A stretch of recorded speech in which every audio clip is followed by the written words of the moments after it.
he had. Do you think those piercings are like the Junk World version of the Poltera earrings? Or these Dragon Ball Z jokes landing for anybody? Oh yeah, you feeling it? Dude, okay, so I don't follow Super, but I do know that there's some black Goku in that, right? Yes. Doesn't he have a Potara earring? Oh God. Do I already not want to know this? Here's the thing.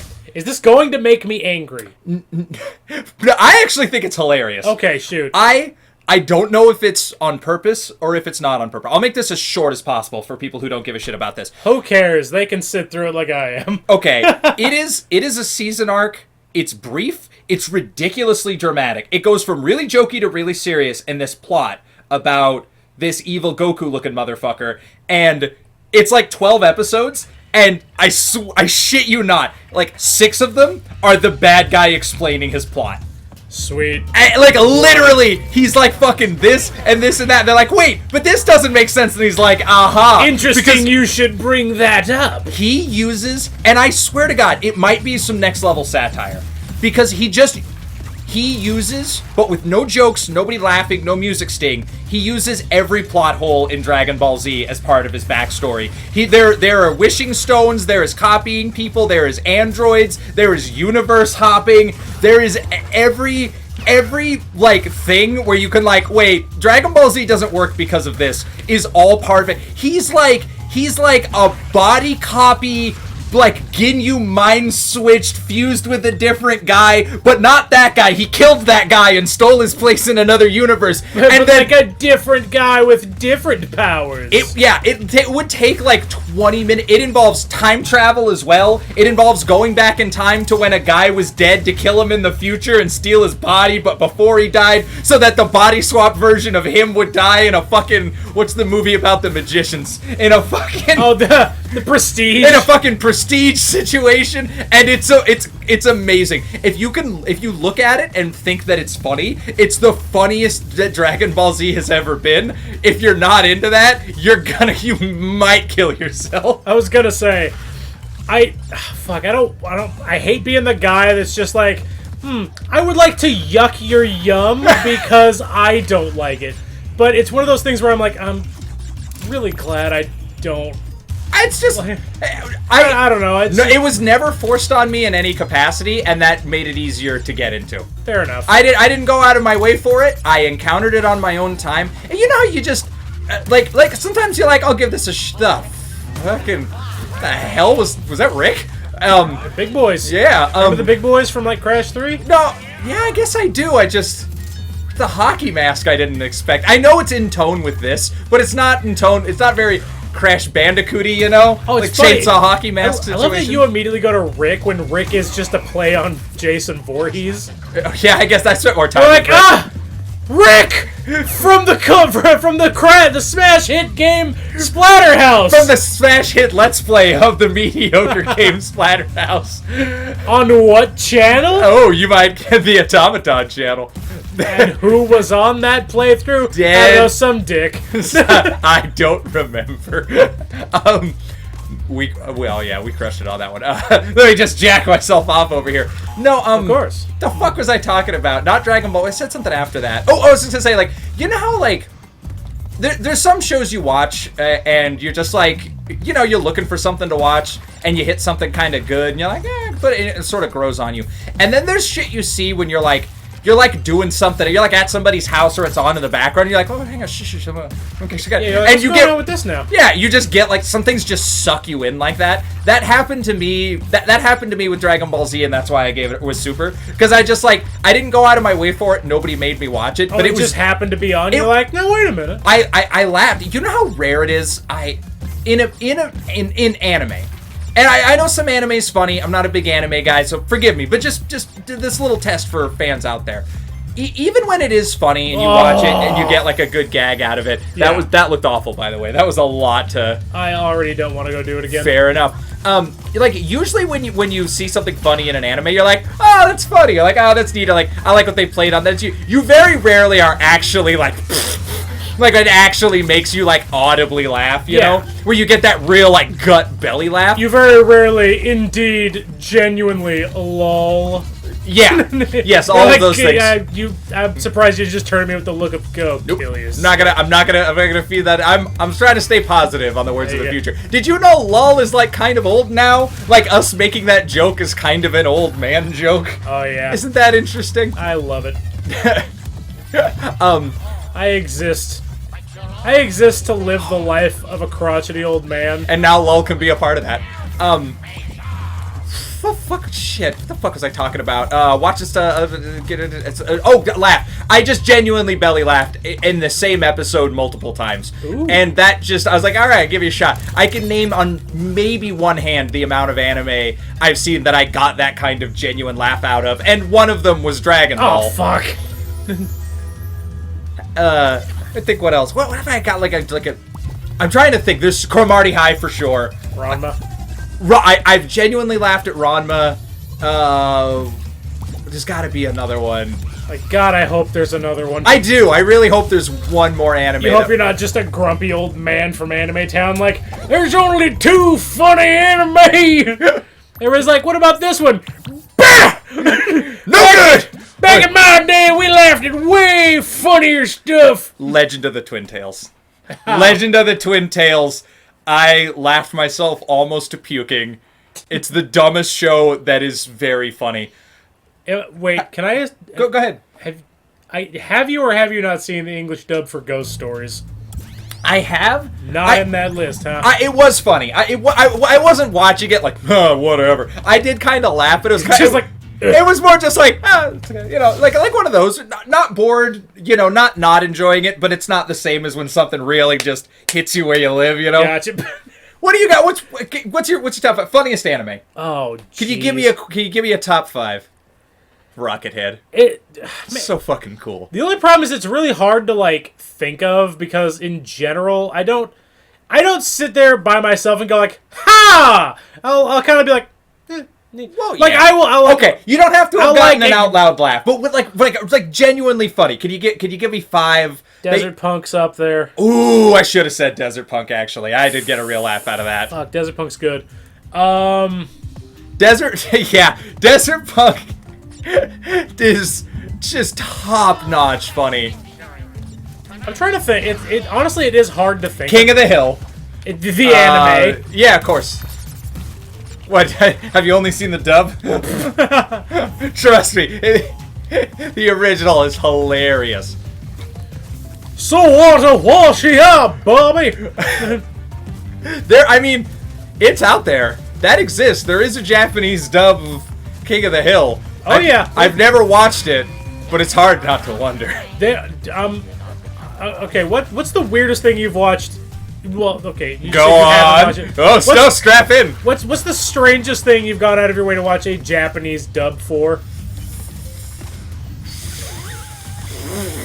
Fuck me. I don't have one, but I have gone out of my way to turn English things into Japanese, and I have gone out of my way to turn a Japanese game into French, and I regret nothing. Oh, dude, was that when we did Skull? No, okay, we did do a bunch of Skull in French, I forgot. No, Sekiro. I played Sekiro Shadows Die Twice in French, and it... Just for the raw sexual thrill of Well, I didn't want to listen to... if I can put a game in another language, I like to.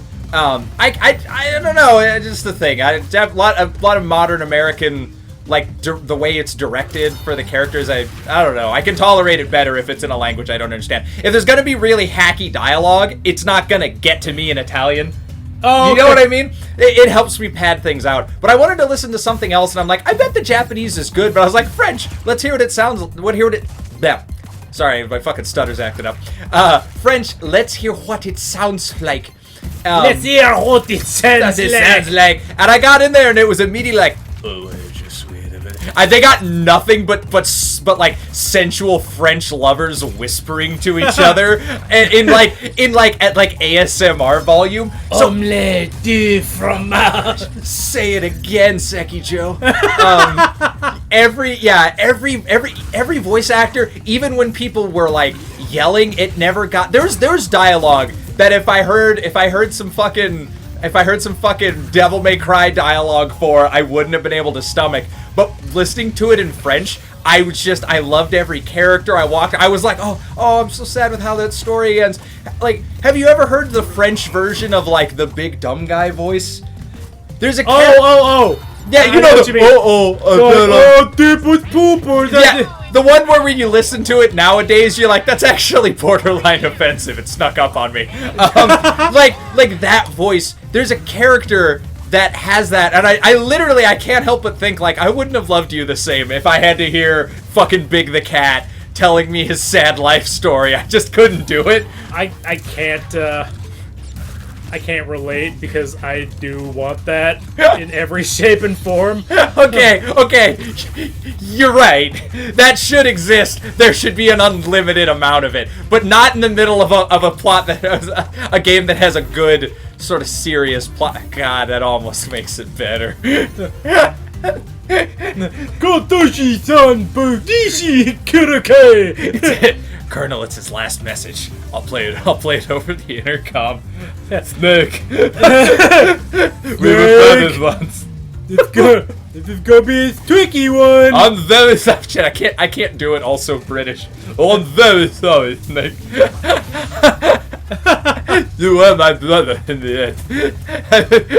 You were my brother in the end. We were one and the same. Did you like my sunglasses? I was looking for a cure for the genome soldiers. That's a voice. Who is that? Who sounds there's a I wouldn't know, but it's somewhere. That is, I didn't invent that. Whose voice is that? I wish I just had an answer for you. I just wish somewhere in the world there was a fucking answer. Oh, thanks, game. That was great stuff. Snazzy. I don't know, but I don't want to find out. Who are you, mystery voice? I almost want to be like, that's like, you know when you, I know we've talked about this before. Yeah. You know when you have the wrong name and it won't go away? Yes. Like, that's not Peter Lorre. And I'm like, I know for a fact it's not, but god damn if my brain just wants to believe that's true. Peter Lorre. What if I do the voice some more? Oh, I know what. Okay, I know what it's from. What? Lay it on me. Oh shit. Hang on. Whoa, hang on. Let's talk about this orc truck for a second. I can tell you, it's completely boring.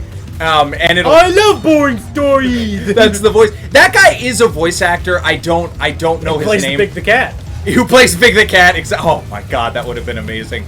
It is from a video game I have not seen, but recently saw a YouTube video on. You haven't seen Sonic Arcade? Sonic Adventure? Not quite yet. The game is called The Ring, and Mandalore Gaming did a very good video on it. But there's a character that just has that voice, and that is basically, it's like, how long can you listen to this before you're not hearing words? It's just passing through your brain. And it's like, I don't know this when the walk over there. It's just bricks of dialogue. What's happening here? I don't know, you're just in a dirty fucking alley. That's where Crash scores his crank. What is going on? I'm steering a little... Whoa, you are! Whoa! Well, that can eat my ass. I didn't think it was. I didn't know it was there. That's, yeah. Like, that's not like that's an indictment of it still. Yes and no. That you didn't know it was there because you gotta get it somehow. Well, you know what really gets my goat in games. Sure. Really digs my shovel.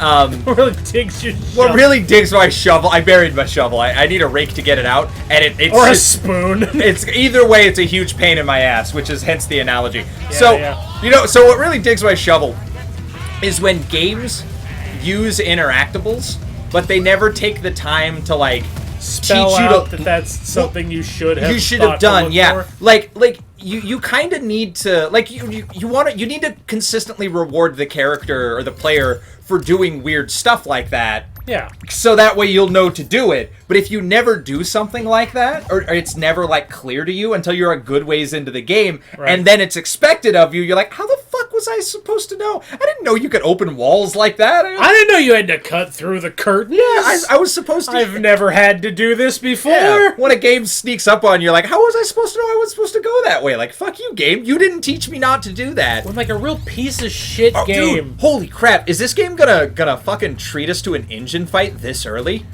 N.Gin is the first boss. Oh, sorry they demoted you, Tiny. It's okay. He used to be the second boss, remember? Oh, yeah, that's right. Third boss. He was up almost at the top. Almost. He was right under N.Gin. But, fuck, dude, I'm psyched. Also, I'm gonna let you know this boss is fucking awesome. They always are. Every N.Gin fight is awesome. This is the coolest one. I'm ready. Dude, okay. I am so excited. I was praying there'd be an awesome N.Gin fight. I just didn't expect to get to enjoy it till a little later in.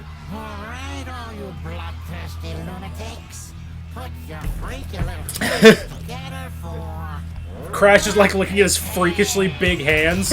Oh man! Boom! Boom! Every time. Boom! Boom! Boom! Boom! Boom! Boom! Holy shit! Oh my god! You are dead. You know boss fights. Yeah. God damn. Every N.Gin fight, always gold, always awesome. Do you, number 2 favorite? It's gotta be, right? No, you feel No, three? yeah, no, number 2 favorite. Yeah, 2 was my favorite, but I did really like the 1 and 3.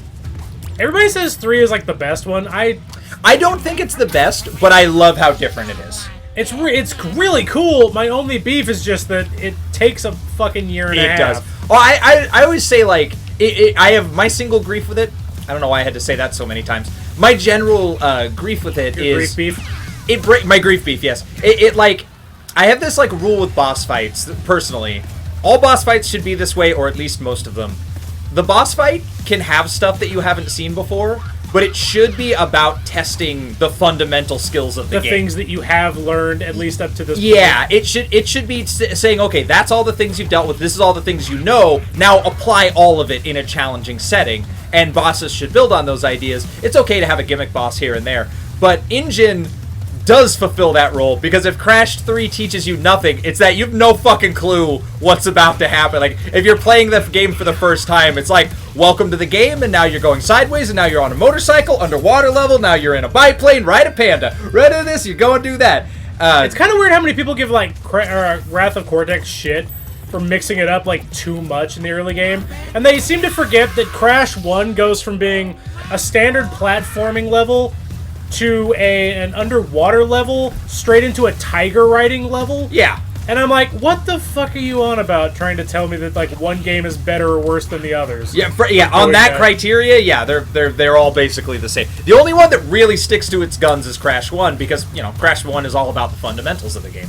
Well, it's also they didn't know what the fuck they were doing on that other stuff. Yeah, well, it's the classic like 3-game formula, right? There's the okay, that was a good game, and then they got everything right, and then on the third one they just swung for the fences. Yeah, and just put every crazy thing everything they hadn't done yet. Yeah, just throw it all in there. Fuck it, they know what they're getting. It's Crash Bandicoot. Like, we already did that, and we did it well. There's no reason to overstay our welcome on that. So it's really rad. Crash to Donkadink. Crash to Donkadink. Spyro went in the exact same pattern. Tomb Raider. Oh, you know what? I know we've had that. You and I have had this conversation a long time ago. Favorite Spyro game? 2. Really? I don't even have to think about it. Spyro 2 by a country mile. That's weird. I thought I could have sworn 2 was going to be my favorite, and it was 1. Really? That's not the answer I expect. I like Spyro 1. Everything about Spyro 1. I love the scale of Spyro 1. The way the levels are laid out. I like They're all very condensed. They're all very cleverly put together so that everything sort of flows into each other. Like, you get almost every level ends where it begins. There's a lot of really nice stuff. No, I love Spyro 1. My only beef with 2 is I hate how many times I have to go back and then go buy an upgrade for one single damn thing. Yeah, the fucking bear. It's not. I love Moneybags. Everybody loves Moneybags. But that's not the problem. I believe Moneybags is also Clancy Brown. Really? I remember looking at it. I believe so, yeah. That fucking double check me before you quote me, but I'm almost certain that's true. I remember that being one of the, when I was looking at his IMDb, being one of the like, oh my god, and that? And this character? How much of my childhood are you, Clancy Brown? As it turns out, all of it. This is so fucking cool. I know we haven't really been commenting on it. I'm just absorbing the madness of this. Everything about this is so pleasing. Just the boss fight, the visuals. The level design, like, this completely accomplishes, like, the industrial area while perfectly embodying this cool, like, metal concert situation and, like... The like, road warrior-ness of it. And, yeah, and the mad science kind of angle. It just works on a lot of levels. There's some... I love that it just adds that this is just N.Gin. He fucking loves metal. He just jams on the drums. It hasn't come up. He's a fucking fan. But I'm super into it. Yeah. That is game design and art direction just in lockstep. My question to you is now this. Did I do this fight because he's working with Cortex? Or did I just end up here? I gotta go with option B. Well, no.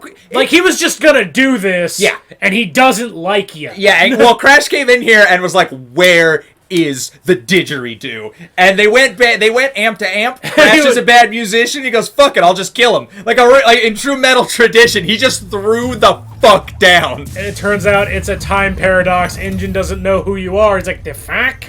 Yeah, because fuck. Hang on. Oh, it's fuck. It doesn't matter. Is that what's happening here? When you're going through this, was that Industrial Dimension N.Gin, or is there still one N.Gin in the universe, and he just chose that place because it's awesome? Welcome to why Marvel has no stakes in the movie theater now. Please. No, I'm serious. Keep that door shut. No. I don't have an answer for you. I don't know if that was N.Gin, or like that world's N.Gin, or like past N.Gin. I don't know.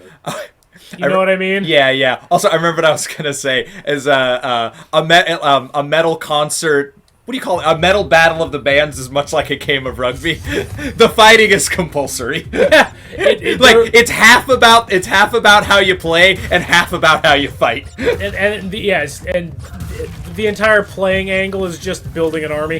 Whoa, this level is gorgeous. I love the pirate level, yeah. I love me an ocean palette. It's one of my favorite, it's my favorite, like, set of colors to work with, genuinely. I love, or it's a desert palette, too. They're almost the same. There's different greens, but, I love that blend of colors. And I know it's the classic, like, mass-marketable orange and blue that makes it work, but I don't care. Oh, just the tasty contrast. It's the green that brings it together. It's when you really do it right. There's always hints of green here and there, or elsewise you can do like fucking purples and just. It's the 3-color setup that makes it work for me. You got a favorite game that has it? Oh goodness, fucking right now this is amazing.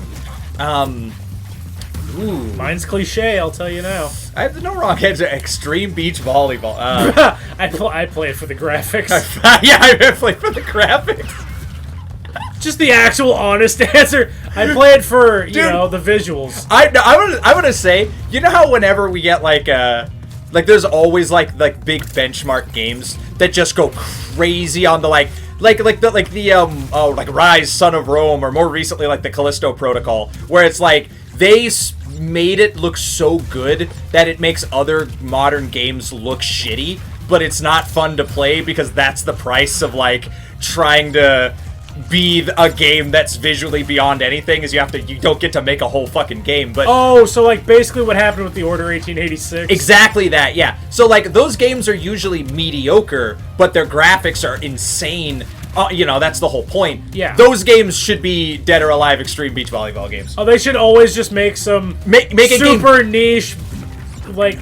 Absolutely, just like a game. Skin game, yeah. Just like a bad like softcore porno where like you can't even really unlock nudity, but all of that technology is put into just fucking jiggle physics. There's just every console there's a new Leisure Suite Larry. That would be so fucking amazing. And we live in a day and age You could Where do that's that. more acceptable than it was. It's more acceptable, and you can start your console off right by having, like, making the point of the game. We have this huge roster of characters that are all different, like genders and body types, and, like, you can literally, there's enough different types of human now that you could fill out a roster with just that. Oh, and yeah. So there's something for everybody. Okay, I might be wrong. Wasn't that kind of what happened with Overwatch?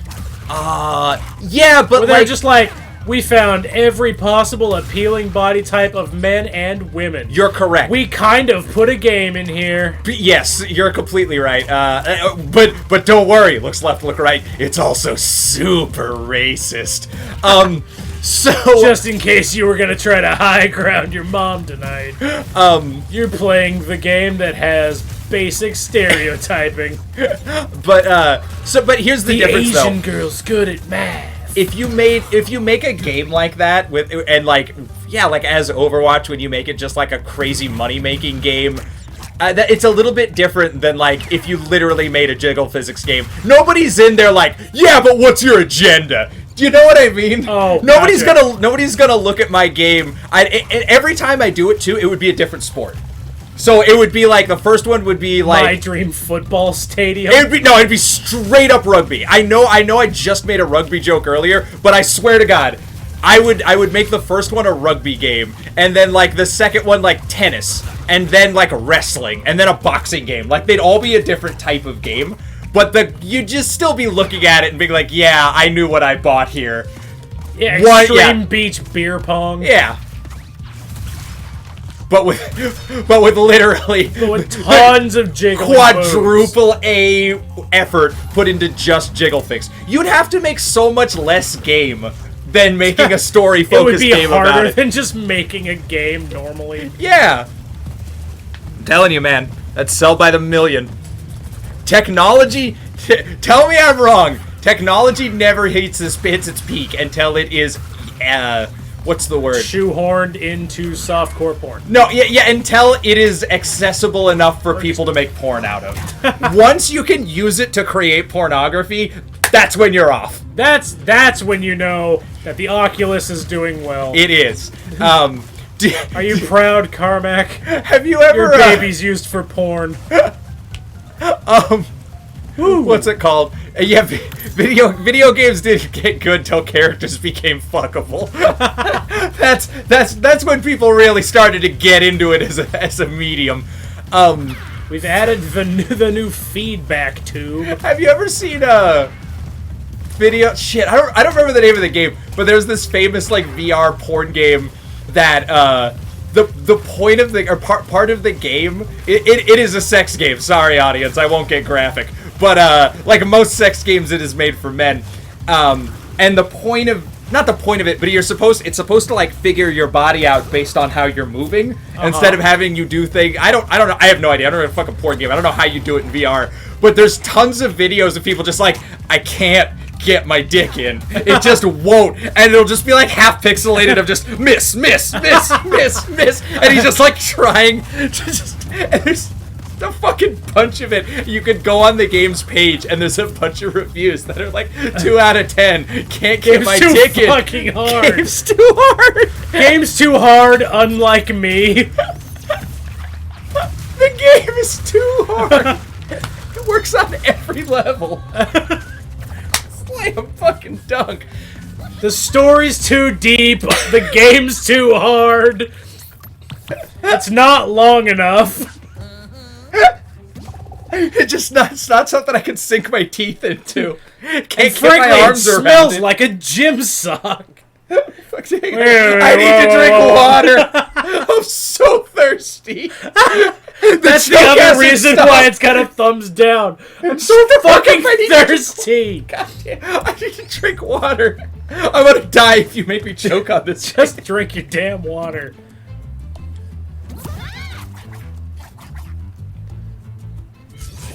Oh, Jesus. The developers tricked Hold me water hostage, hook, line, you son and of a... foreskin.